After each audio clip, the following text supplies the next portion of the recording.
మనము ఒకరిని చూచినప్పుడు మన మనసులో ఏదో అనిపిస్తుంది. ఒక స్త్రీని కానీ పురుషుణ్ణి కానీ, లేదా విస్తారమైన జనసమూహాన్ని చూసినప్పుడు మనకి ఏదో అనిపిస్తుంది.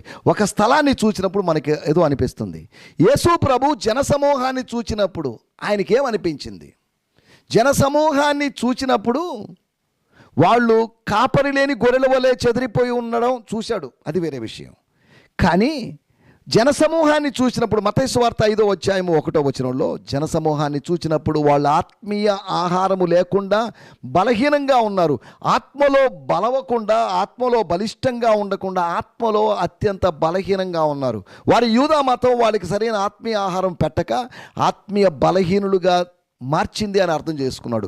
అందుకనే ఆయన జనసమూహం చూచి కొండ మీదకి ఎక్కి కూర్చున్నప్పుడు శిష్యులు ఆయన దగ్గర వచ్చారు. ఆయన నోరు తెరిచి బోధించసాగాడు. అనగా పరలోక రాజ్య మర్మాల్ని తన ప్రజలకు తెలియజేయాలని, తన యొద్దకు వచ్చిన వారికి తెలియజేయాలని, తన శిష్యులకు తెలియజేయాలని ఆయన ఆశపడ్డాడు.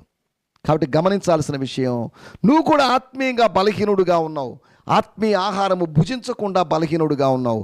అట్టి బలహీనుడు అయిన నిన్ను బలపరచడానికి దేవుని వాక్యము నీ దగ్గరికి వస్తుందనే సంగతిని జ్ఞాపకం చేస్తున్నాను.